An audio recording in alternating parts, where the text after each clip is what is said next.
그 요한계시록에 있는 말씀을 통해서 특별히 13장에 있는 말씀을 통해서 두 짐승에 대한 말씀을 보고 있는데요.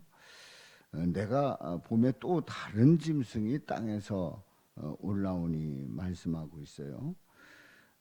또 다른 짐승이 땅에서 올라옵니다. 이제 마귀의 주 활동 무대는 땅이라는 사실을 알 수가 있습니다. 하늘에서 쫓겨나서 이제 땅에 내려온 이 마귀의 주 활동 무대가 바로 땅이라는 사실을 알 수가 있는데요. 사탄과 그의 세력들은 하늘에서 쫓겨난 그러한 상태입니다.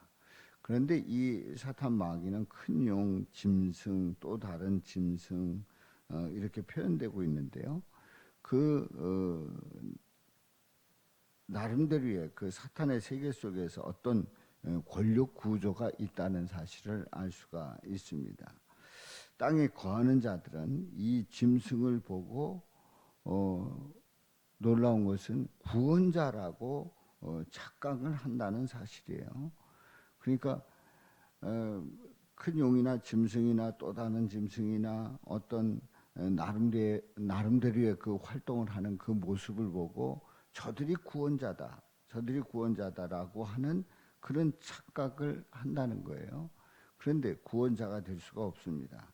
또 모든 것을 다 주관하고 다스리는 그런 구원자가 될 수가 없습니다. 마귀 그 자체이죠. 그러니까 마귀 이상의 어떤 의미를 부여할 필요가 없는 겁니다. 12절에 있는 말씀에 보면 그가 먼저 나온 짐승의 모든 권세를 그 앞에서 행하고 땅에 사는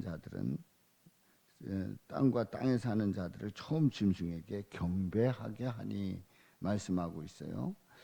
자, 이 말씀을 보게 되면 그 또 다른 짐승이 땅에 거하는 자들을 이제 미혹을 해서 처음 짐승 앞으로 인도하는 겁니다.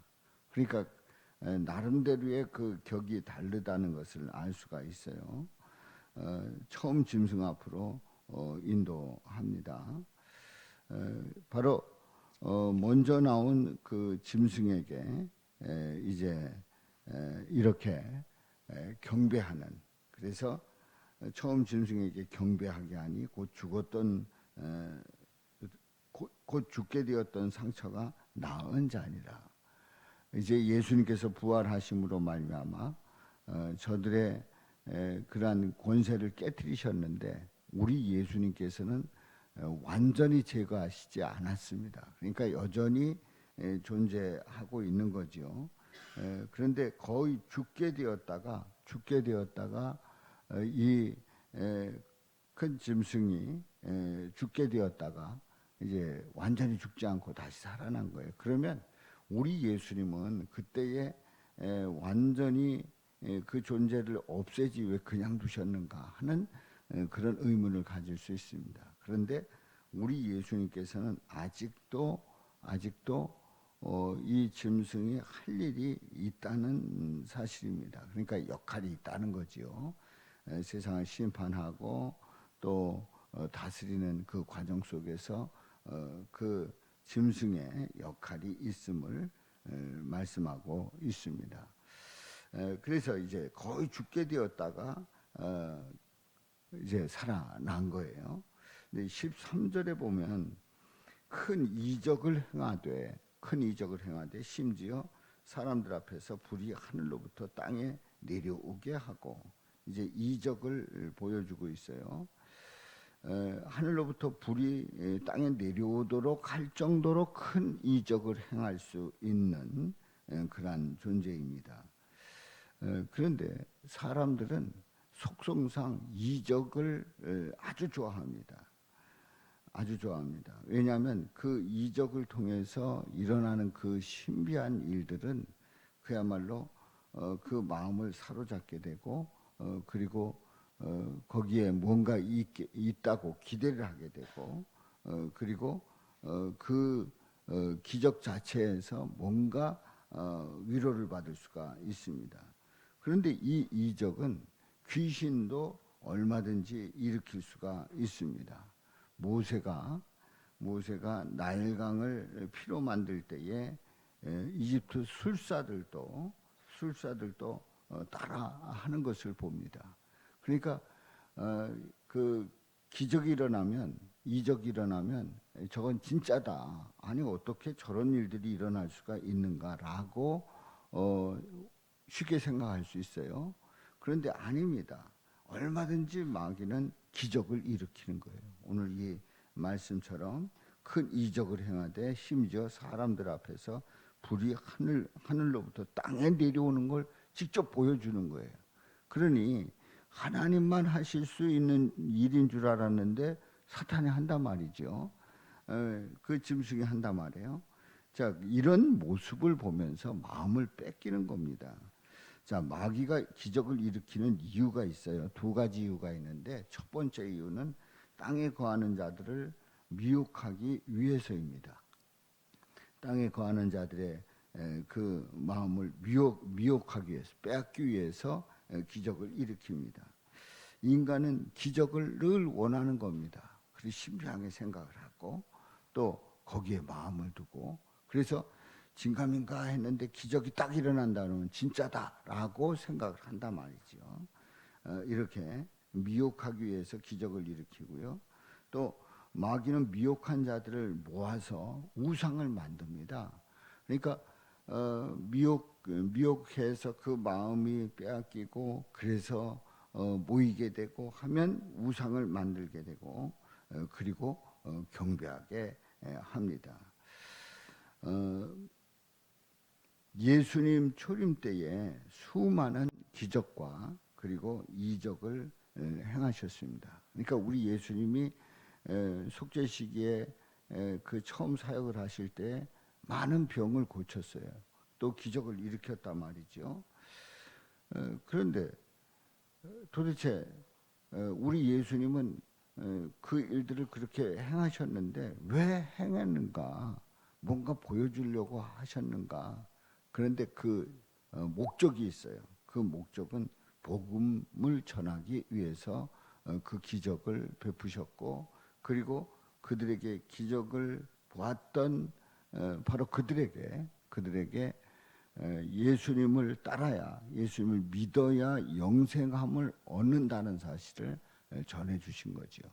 그러니까 이 마귀가 기적을 일으키는 그 이유는 미혹하기 위해서, 또 그 우상을 만들기 위해서 미혹하지만 우리 예수님은 복음을 전하기 위해서, 그래서 영생을 어떻게 얻는지를 알려주시기 위해서 사람들을 모으는 과정 속에서 또 찾아온 그 사람들에게 천국 복음을 전하신 거지요.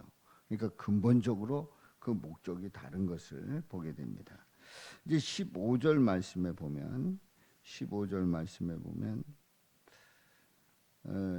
14절을 더 봅니다. 짐승 앞에서 받은 바 이적을 행함으로 땅에 거하는 자들을 미혹하며 땅에 거하는 자들에게 이르기를 칼에 상하였다가 살아난 짐승을 위하여 우상을 만들라 하더라. 방금 전에 말씀드렸던 그 내용이지요. 그렇습니다. 짐승을 위하여 우상을 만들라. 우상을 만들어서 경배하게 만들고 그리고 그 영혼을 사로잡는, 결국은 사망에 이르게 하는 그 결과를 가져올 수밖에 없습니다. 15절 말씀 보면 그가 권세를 받아 그 짐승의 우상에게 생기를 주어, 이 놀라운 사실이 확인됩니다. 권세를 받아 짐승의 우상에게 생기를 주어 그 짐승의 우상으로 말하게 하고, 이 엄청난 일이 벌어지는 거예요.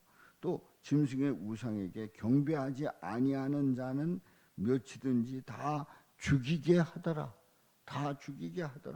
말씀하고 있어요. 자, 사탄은 땅에 거하는 자들을 우선 미혹을 합니다. 그리고 추종 세력을 만든 다음에 하나님이 싫어하는 우상을 만드는 거예요. 근데 타락 이후로 죽음이 무엇인지 알게 된 인간들은 그 죽음을 아주 두려워하게 되고요. 그런 가운데서 이제 몇 명만 죽이면, 몇 명만 본보기로 죽이면 나머지는 따라오게 됩니다. 왜냐하면 안 따라갔다는 죽는구나라고 하는 착각을 하게 되지요. 자, 그러니까 전부가 다 따라가는 거예요. 그래서 여기 말씀대로 짐승의 우상에 경배하지 아니하는 자는 몇이든지 다 죽이게 하더라. 몇이든지 다 죽이게 하더라. 그러니까 죽이는 그 본보기를 보여줬을 때 사람들은 나는 안 죽어야 되겠다 해서 다 따라가게 된다는 거죠. 그런데 실제로 역사적으로 이런 일들이 일어날 수가 있었을까?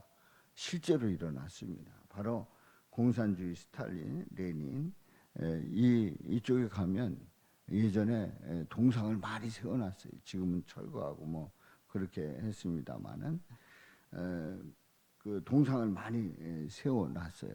그리고 동상을 세워놓고 절하도록 만들었단 말이지요. 그런데 따라가지 않는다. 그러면 거기서 따라가지 않는 사람들 몇 명 본보기로 사용시키는 거예요. 그러면 안 죽으려고 모두가 다 따라가는 거죠. 뭐 우리 북한의 김일성도 마찬가지죠. 우상 만들어 놓고 또 김정일도 마찬가지 우상 만들어 놓고 거기에 절하지 않으면 그는 숙청 대상이 되는 겁니다. 그런데 만일에 따라가지 않는다. 그러면 몇 죽이면 뭐 모두가 다 따라오게 돼 있다는 얘기죠. 자, 이렇게 이 사탄 마귀는 이제 우상을 만들고 경배하게 만드는 거예요. 그런데 그 우상을 만들고 우상에게 경배하는 그 일은 하나님이 가장 싫어하는 일이에요. 가장 싫어하는 일이에요. 그런데 그 일들을 하게 한단 말이죠. 예수님이 사탄이 어떤 존재인지를 알려주시고 있습니다. 오늘 이 본문 말씀에서 보면 사탄이 어떤 존재인지를 알려주시는데 그 내용에서 보면은 끔찍한, 정말 무서운, 정말 세력이 있는, 그야말로 우상에게 생기가 있는 그런 그 모습들을 말씀해 주시는데요.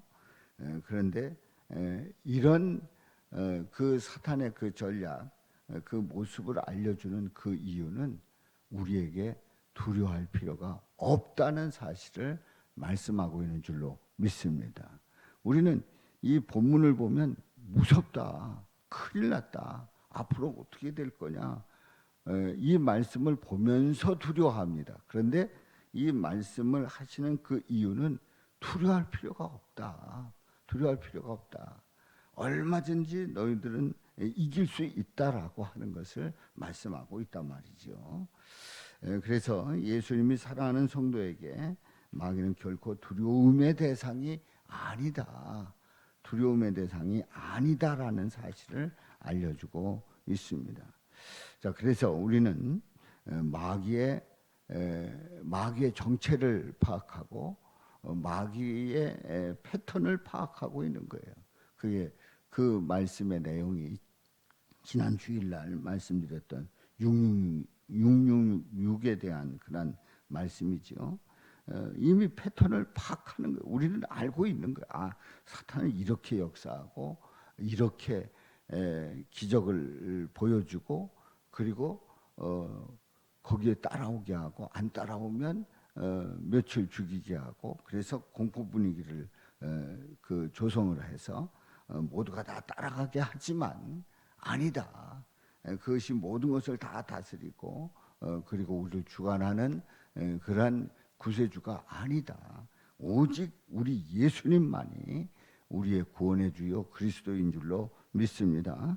그러므로 우리는 얼마든지 사탄 마귀를 파악하고 또 사탄 마귀를 대적하고 또 물리치고 승리할 줄로 믿습니다. 이런 은혜가 함께 하시기를 주님의 이름으로 축원합니다.